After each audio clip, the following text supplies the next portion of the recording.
desliga a besta. Falei, você desliga a besta? Eu falei, porque se você quer falar comigo, é comigo, não pode, o diabo está falando aqui na televisão.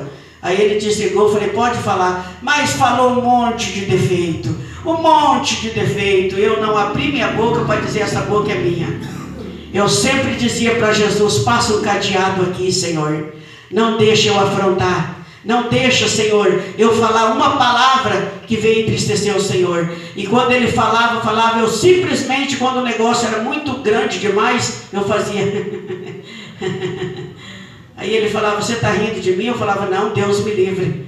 Mas eu sempre respeitei. Olha, irmã, todos esses anos que eu sirvo ao Senhor, eu sempre respeitei. Na angústia, na tristeza, no sofrimento, na dor. Quantas vezes eu digo isso dentro da minha casa, que eu ficava parada diante dele olhando, ele falava, o que foi que você está me olhando? Eu falava, nada, é que eu estava olhando e falando, Jesus, se um dia eu ver este homem salvo pelo Senhor, só o Senhor sabe o que foi que me custou. Só o Senhor sabe. Irmãos, 38 anos já se passou e ele ainda está ali, ainda sem nem sequer deseja vir para a igreja. Então, irmãos, foi com muita paciência. Estava saindo para ir para a igreja, ele ia lá, dava minha despedida, fica com Jesus que eu estou indo para a casa do Senhor. Voltava, ia lá, cumprimentava, estou vindo para a casa do Senhor.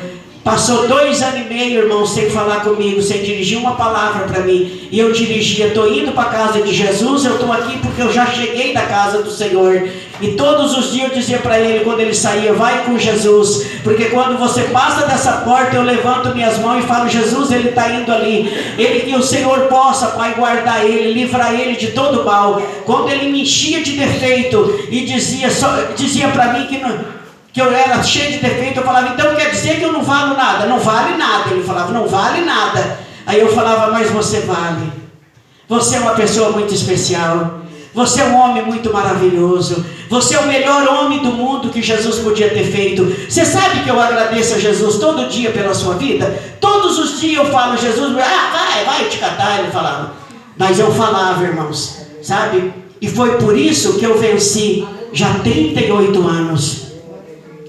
Chegava em casa 1h da madrugada, se ardendo de tanto adulterar o dia inteiro, para lá e para cá. E eu chegava caladinha. Ele saía, eu dizia, está indo, Jesus, está nas tuas mãos. Era 1h da madrugada, eu saía na janela, que eu morava num sobrado, olhava, todo mundo dormindo, eu falava, Jesus, todos os pais de família dormindo, daqui a pouco vai se levantar. Mas o meu Jesus ainda não chegou. Mas eu sei que os olhos do Senhor estão sobre ele. Então, irmãos, a gente era bem de vida. Ele ficou na miséria, perdeu tudo que ele tinha. E foi comer os quilos da igreja que as irmãs juntavam assim, ó. E dava para mim, porque eu nunca pedi.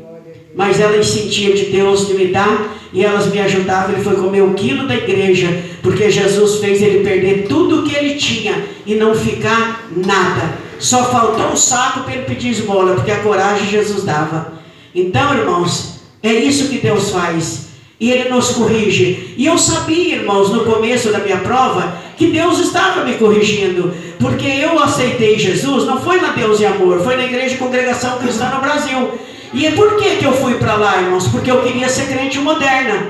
Diz que lá todo mundo ia para o céu, eu também queria ir para o céu de qualquer maneira, né? Eu queria ir para o céu passando o esmalte clarinho, passando o batonzinho clarinho. Eu queria ir para o céu usando uma saia rasgada até aqui em cima, um sapatão de salto desse tamanho. Eu queria ir para o céu bebendo vinho, tomando um golinho de cerveja, porque diz que lá todo mundo faz e vai para o céu. Eu estava querendo ir na garupa deles, né?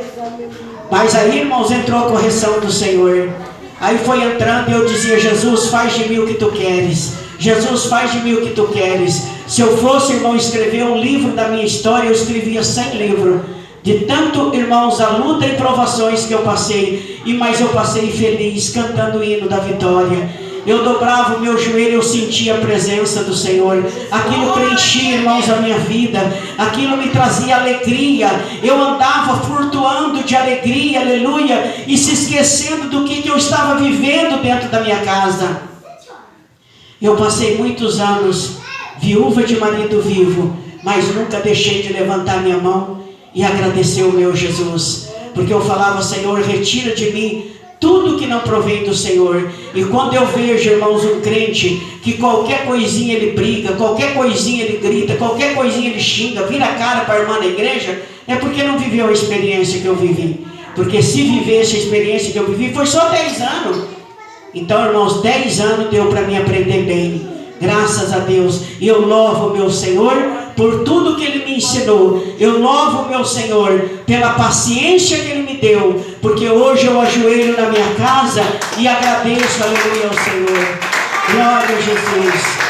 Eu dobro meu joelho, quantas vezes eu dobrar, eu agradeço ao meu Senhor pela paz perfeita que Jesus me deu ali na minha casa. Porque quando eu vivi todas essas dificuldades, eu aguentava caladinha, irmã, caladinha, sem dizer a boca é minha, porque Jesus me deu. Era mulher sem vergonha, safada, ordinária, da igreja de malandro, de não sei o que. Era esse tipo de coisa que eu ouvia. E eu falava, passa o cadeado aqui, Jesus, porque a minha boca não vai abrir. E quando a pessoa falava tudo o que queria, mais um pouco, eu não falava nada, virava para mim e dizia quietinha, né? Você sabe que eu tenho razão. Você sabe que você tem culpa no cartório. Por isso que você não tem coragem de abrir a boca. Eu falava, como é bom ter um cadeado na boca, Jesus. Então, irmãos, Deus é maravilhoso. E essa palavra nesta noite veio para nos ensinar mais um pouco, aleluia, o amor de Jesus pela nossa vida. Glória a Deus, aleluia. Grande é o poder do Senhor. Aonde que está a pessoa?